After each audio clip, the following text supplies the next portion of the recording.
bug brain rot. It's overtaken me. I must... Okay, so we're gonna have to make a deal. I'll infodump about my hypothetical bug-run world, and you'll get to leave this room alive. Deal? Great. Now that I've got your attention. And your firstborn.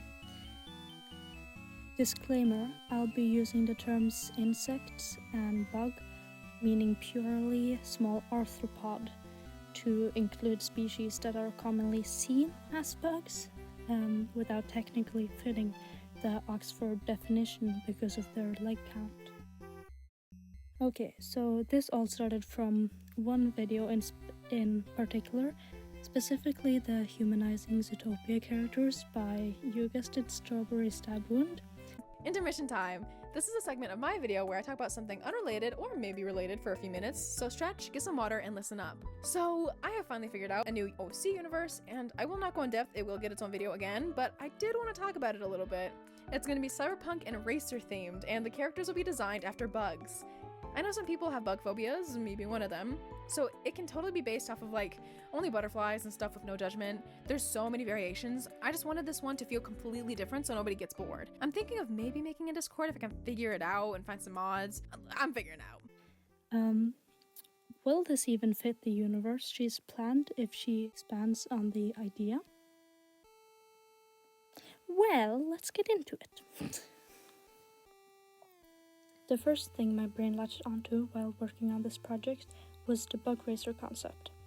I will start with just the world building, because I feel like the futuristic aspect will be easier to follow on to from there, although the design elements was what I first started with. So the original concept for Bug Run City would be quite peaceful, at least originally. It would all develop from insects first looking into magnetism and different medicines at around the same time. Magnetism between rocks would help kickstart them thinking about rudimentary machines and mechanisms, as well as electricity further on, though they don't use that as much as we do, as they don't use streetlights, for example. Artificial lights would attract and bother the bugs and their internal mechanisms too much for it to be acceptable to have bright lights publicly in their universe. There are hence regulated amounts of lights allowed to be coming from other sources than the sun, and bioluminescent species like fireflies are often using clothing to dampen their light if it gets stronger. And such species often like residing in designated shops and bars, where they are allowed to use as much light as they want. They also have their own forms of communicating with lights between each other, but they are still fully able to access other parts of the society, as all insects brought up in this culture will be taught the same language to communicate with each other.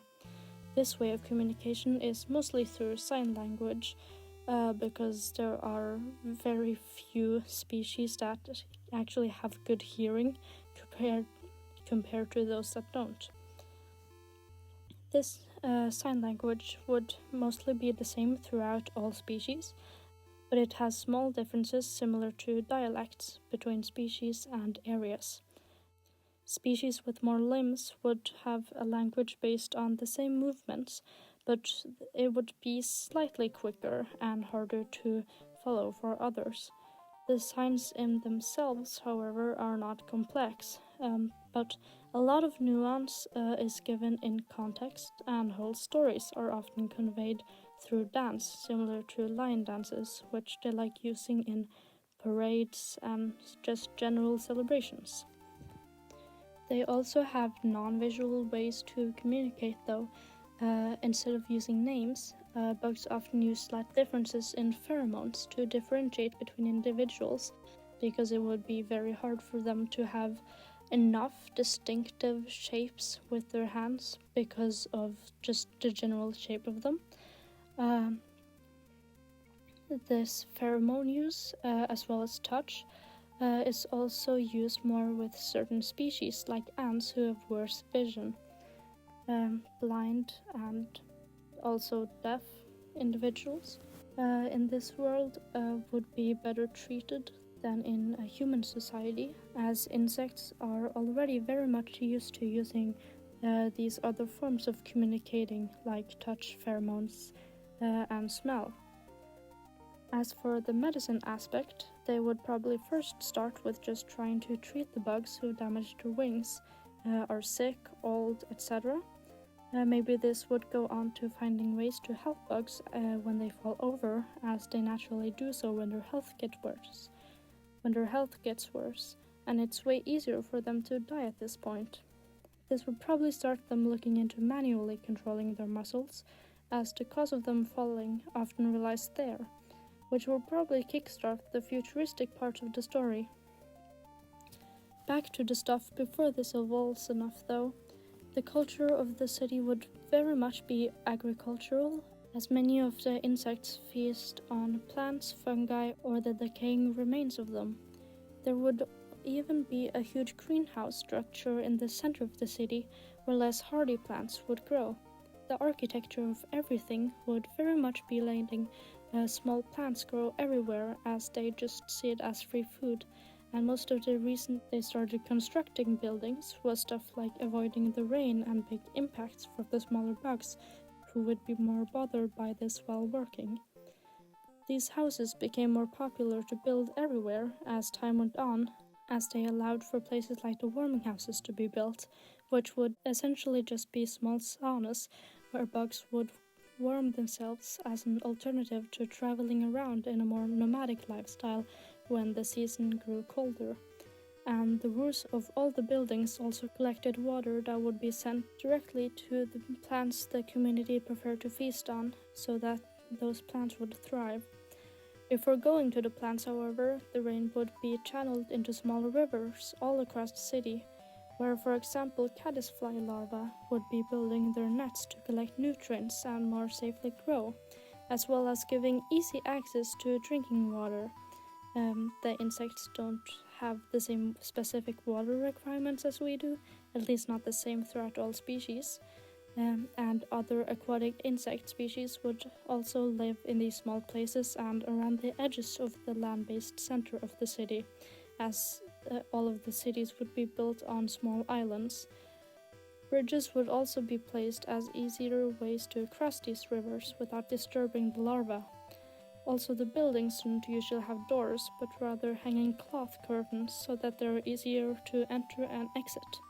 There are often more ways to travel than simply by the roads. For example, an extra path around the height of the roofs will grant everyone more space moving around, and the bugs wouldn't have any issue climbing around different ways.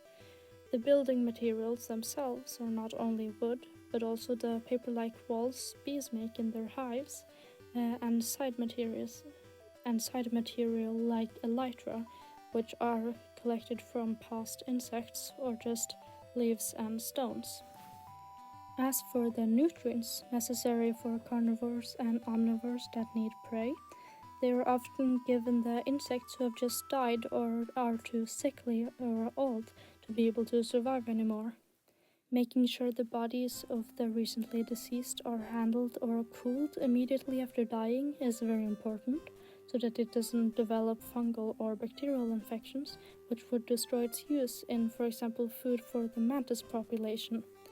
The insects live in relative peace, and as they don't have to fight as much to survive and aren't tied down by jobs or economy as human civilizations, bugs don't have an economy. Everyone just trades or gives out stuff to others, as they all already have what they need in food and security from the city's infrastructure. Even the things that would be harder to get, like cloth, which would just be limited because of the labor in making it, wouldn't be limited in who gets to get it, other than the garment makers not giving the same bugs several garments, and everybody having to wait for the garments to actually be produced. Many crafters, like the garment makers, also would like communicating in a lot of networks between each other to make sure that this system isn't exploited. While bugs don't need clothes, they're often more in the way in a practical aspect. A lot of bugs would like to use clothes still, just as a way of self-expression.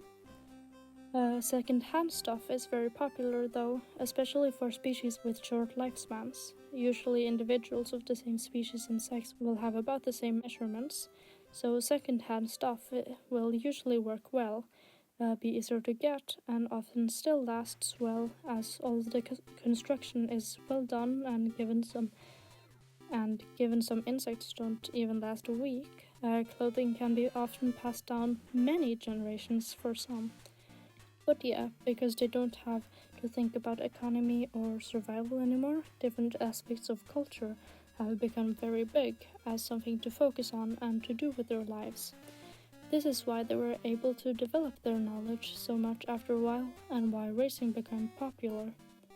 While the functionality of transport with motorbikes wouldn't be relevant for many except maybe millipedes, which are significantly slower than centipedes, and a couple other species, insects started giving racing attention for the sport in itself.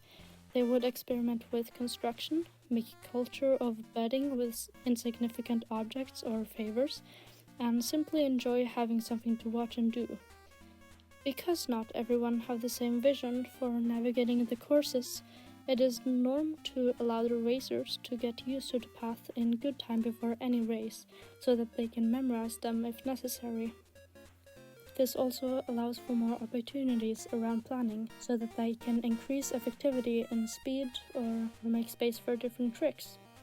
While normal bikes or cars never got used much, the bikes simply being pretty much non-functional for most bugs because of balance and reaching the ground, and cars not being very safe as being inside of it would give them both less awareness around their survivings due to not being able to use their antenna and having more limited vision.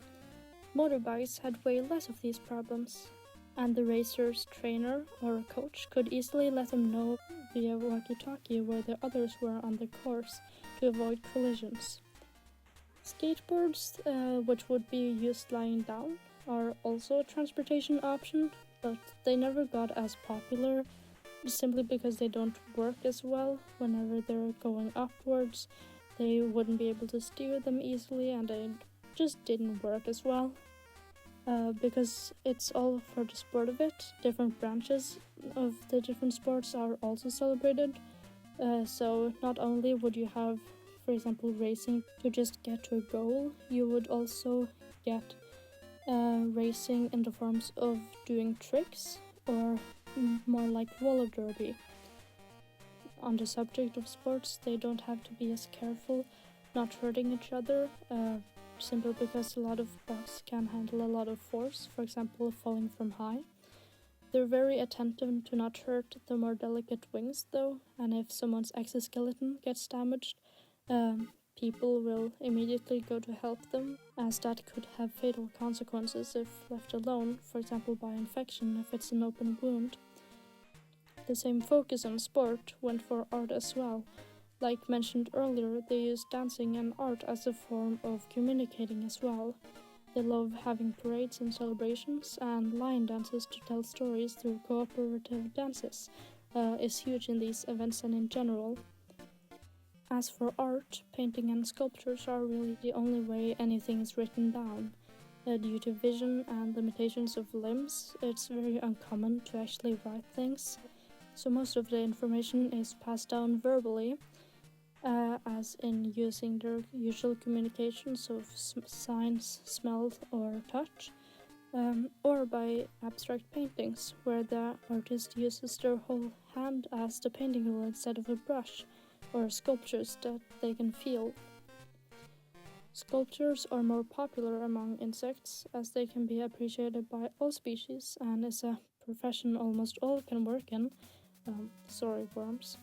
There are generally no hard rules for what you can work within, but visual mediums are less common for those with impaired vision, and those like millipedes often dislike working with slow-drying mediums like oil paints, as they easily can bump or scratch the painting with their hands while trying to balance, as they have to lean towards the painting while working. To combat this issue, however, wooden tools that are connected to the walls or sides of the area that's being worked on has gotten quite popular, as they allow the millipede to hold onto the wooden railings while working. Art with higher contrasts between values, like black or white, is often more popular as more can appreciate it.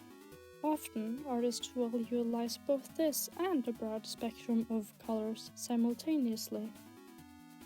On the terms of music as well, artists will often add a lot of bass and low notes into their songs so that even those that can't hear the songs will still feel it, although they usually have more intricate main melodies for those who are actually able to hear the whole thing.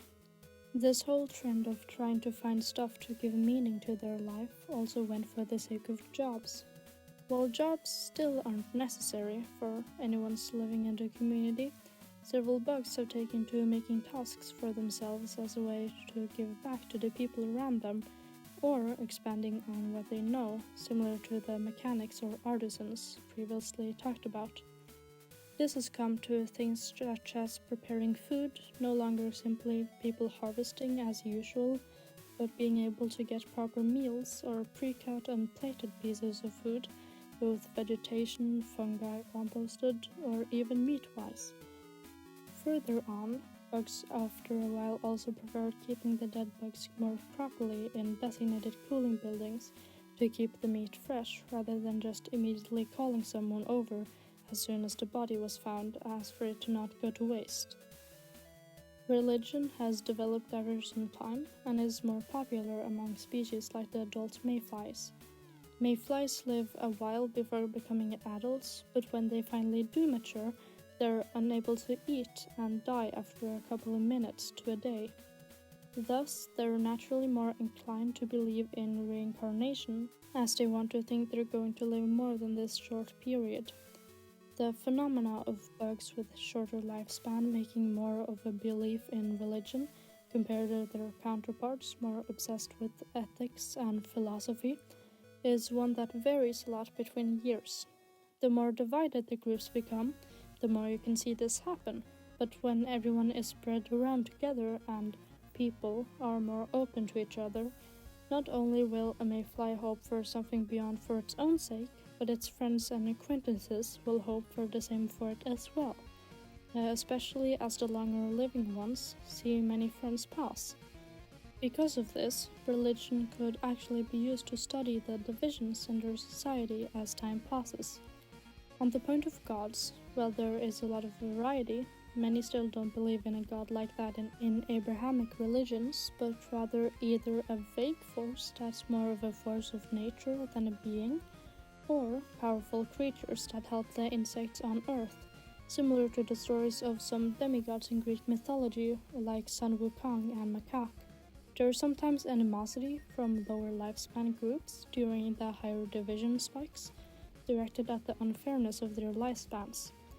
When this happens, there are usually more of them who are atheistic as well, seeing belief in religion as a way to make them shut up about the problems with this system. To be fair on both sides, they don't at this point have the ability to do anything about it, even if they wanted to improve their lifespans. But also, with such a system built on being able to sacrifice so many for the sake of peace, people stopping to die so quickly would probably ruin their cities. So it does intrinsically become an unfair system as time and medicine develops, when they have to choose between either helping the shorter lifespan people and possibly ruining their society, or not helping but then on purpose having tons of insects dying. For the way they live, insect cities are heavily populated. Because of how insects in real life are just everywhere, I think they would be more like the poorer streets and areas in the world, where people live more close to each other, slightly run down apartment buildings with many residents, etc. While it depends on the species, there are a lot of kids not really being raised by their parents, but rather having to raise themselves in the case of insects. I imagine that while the families and themselves wouldn't take great care of each other, there would be neighbors and elders who'd find joy and a purpose in making warm meals and connecting with the others in the buildings, throwing parties as they saw fit as well. A lot of their way of living is focused on doing something with their lives, when or since they can. There is also a lot of reproduction depending on the species, as many of the species in nature make many offspring so that at least some would survive when there was a fight, and having more bugs that would soon die and becoming prey was only encouraged in newer times. It's safe to say that species like dog-bane beetles, who would already do procreation frequently before, would continue to do so. I swear I did not know that they did it that often when I chose my sauna species. And polyamory is already a thing here. Most likely there would be individuals who, similarly to humans, try to find some sort of purpose and or connection through this, or simply enjoy doing it. Enough said on that, however. Sometimes there would come this world's equivalent of small whale falls. Birds, or even more significantly animals like deers or bears, would die after a while. This would cause their whole ecosystem to thrive in the cities, as they can quickly get a ton of meat, and tons of nutrients will quickly be digested as the carbs break down. And not only will all the bugs eating live matter and broken down things enjoy it, but also the plants will get the rest of the material as compost. So the plants get a ton of extra nutrients that are great for them from both the sewer and waste disposal systems, which basically just give everything to first species like dung beetles and worms, and then further on directly to the plants. As for the parasitic insect species, because no one on an individual level would want to be infected with a parasite, they would collectively go together to give the parasitic species food separately so that they would choose that instead. This would be different depending on the type of parasite, whether that was protozoa, helminths, or ectoparasites. Protozoa species are only one singular cell. They can't think the same way or have as much feelings or stuff like that as for a normal insect, so they would honestly just kill them and use them for food. But as for helminths and ectoparasites, both helminths and ectoparasites are multicellular, but helminths are on the inside of the creature and ectoparasites are on the outside of the creature to make it easier. So for individuals that are in the helminth category, which maybe puts their larva into a living creature so that the larva can eat the creature and grow stronger that way and easily get food that way, of course to the detriment of the creature that they are inside. For them, the communities would have buildings just filled with agar-like substances, which would just be pure nutrients and food, so that the species could use that instead of living creatures. At least living insect creatures will get to bigger creatures like deer later. And for ectoparasites, they would not have to change as much. It would be more purely collect food similar to, for example, for mantises, where the ectoparasites could simply go and collect their food and eat without hunting for prey in the same way as other non-herbivore species. As for the bigger creatures, in general, the insect communities would actually prefer the helminths and ectoparasites feast on bigger creatures like birds and deers, etc., simply because that would lead them to have more of the quote-unquote whale falls, where the parasites would help kill the creatures, which would give everybody way more food. Okay. But sometimes the bigger creatures, specifically those that already ate insects, so for example many birds, would make deals with the communities so that the communities would actually help remove parasites from them in return of peace. As for fungal infections and funguses taking over individuals, they couldn't do much more than just trying to avoid it happening. And as their technology developed, that would become a big part of their healthcare. If they do recognize the signs of somebody having been infected by fungus, for example the insect changing drastically their behavior or starting to mindlessly go to altitudes which the fungus prefers and where it could more easily spread, they would quickly start to see the insect as food instead of the individual that it was, and they would stop it from spreading and add it to the pile for the carnivorous species. As for the cyberpunk aspect, I feel like it would expand in a lot more chaotic way. So as I mentioned, after a while they would evolve enough to do modifications on their bodies. This would probably lead to them being able to help each other a lot in surviving a lot longer. So all of the lifespans would be increased.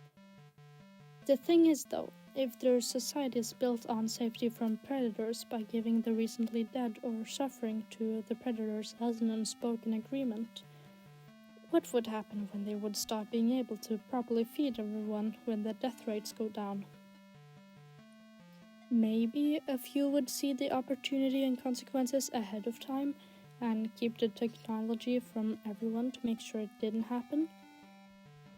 Otherwise, their systems would slowly fall to wastelands and anarchy would once again become their way of life. Would they slowly customize their bodies to improve themselves, especially the insects with short lifespans, wanting to extend their life? Maybe a few would see the opportunity and consequences ahead of time and keep the technology from everyone to make sure it didn't happen. It would cause a lot of mistrust even to the carnivores and omnivores still following the deal, because people would just categorize them as threats and full on stop functioning together. Everyone would start having a lot of mistrust to races like mantises again. Everyone would just be terrified of birds. And they would group together a lot more, where species was the main determinator of where you came. And instead of having big cities where everybody enjoyed living together, they would probably be way smaller communities where everyone could actually trust each other because they knew the other wouldn't have the ability to eat them. But it also would stunt a lot of their development and agriculture aspects. There would be a lot more scavenging, piracy, etc. At this point in their development, they would also have the opportunity to get even more humanoid, for example, getting hands with fingers like ourselves, so that they would be able to do more flexible and more small things in way more detail. As for what started this whole thing, the designs. How you would do it depends a lot on the person's personal style. I wanted to lean more into the bug part of it, not just having a typical insect with a human head. But obviously that's an individual choice. Obviously there's no wrong or right here, so I'd recommend using the skeleton you already have to connect these bits of so, like having isopod perion coming out of or being a part of the spine or scapula. I made several different types of designs, but one thing I did was look into human skeletons and insects exoskeletons. It's not as easy to merge them because it's obviously completely different types of skeletons. I mainly went with having exoskeletons just because I wanted to lean more into the bug part of their designs because I like bugs, but that's a personal choice. For trying to get human characters looking more like wasps, I often used a small torso with the lower part of the anatomy of the character being more important. Bees have their whole stomach there, so the focus would be more on the insect backside or on the abdomen in itself and not the legs, it being more in an extending cone way, the legs more being a less important detail compared to how much more emphasis human anatomy characters have on their legs, them being the lower part of the body for us. So I generally have less of a focus on the legs in insect-like designs. Arms and legs are shorter, 2 sets on the thorax, if you choose to give your character extra limbs, as well as wings, which you can also emulate with similar shaped fabric pieces such as capes. So you could have an endoskeleton, but with more rigid skin or shells like turtles or armored fish.